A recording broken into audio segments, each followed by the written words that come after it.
ऊंचे रे पहाड़ावा पर मैया जी के डेरावा।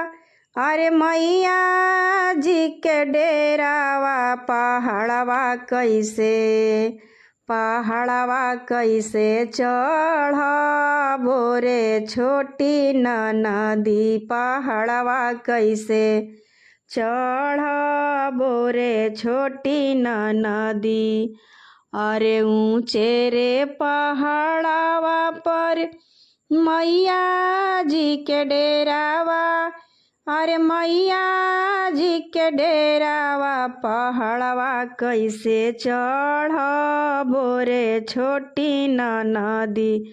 पहाड़वा कैसे चढ़बो रे छोटी ननदी। बाड़ा रे दूर बाड़े दुर्गा मैया के मंदिरावा।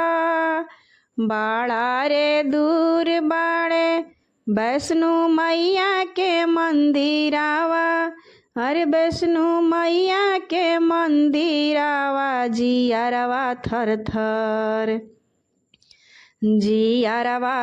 थर कांपेला रे छोटी ननदी। जियारवा थर थर कांपेला रे छोटी ननदी। पहाड़वा कैसे चढ़बो रे छोटी ननदी। पहाड़वा कैसे चढ़बो रे छोटी ननदी।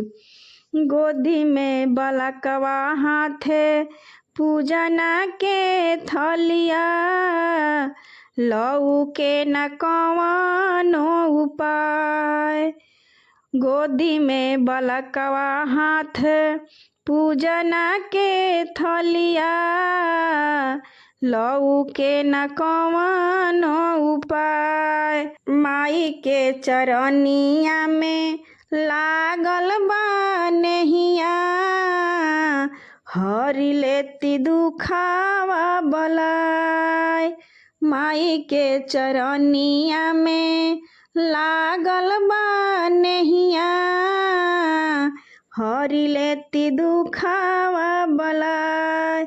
पूजनवा कैसे करबो रे छोटी ननदी। पूजनवा कैसे करबो रे छोटी ननदी। दर्शनवा कैसे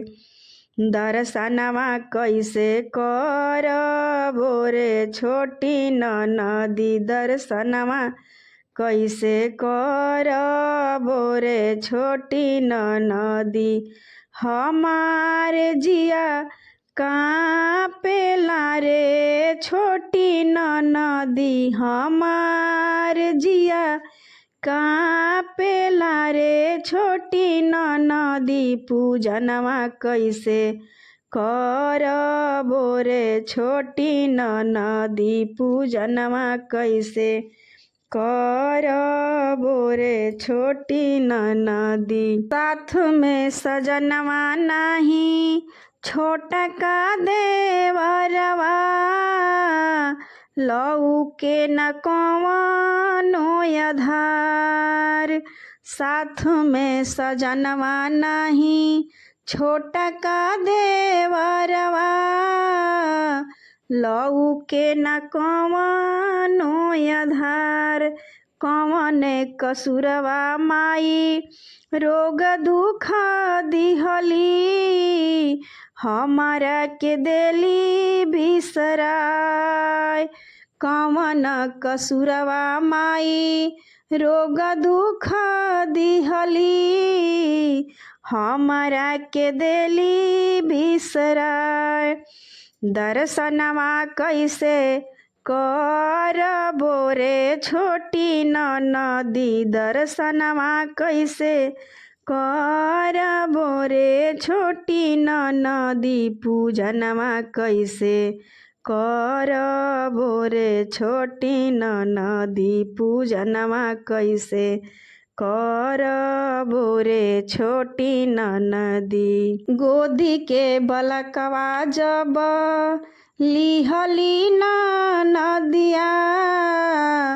देहिया में आई गईल जान पूजना के थाली जब लिहली गोतिनिया रहिया हो गईले आसान पूजवा के थाली जब लिहली गोतिनिया रहिया हो गईले आसान दर्शनवा अब करबो रे छोटी ननदी पूजनवा अब करबो रे छोटी ननदी पूजनवा अब करबो रे छोटी ननदी बाड़ा रे दूर बाड़े दुर्गा मैया के मंदिरावा बाड़ा रे दूर बाड़े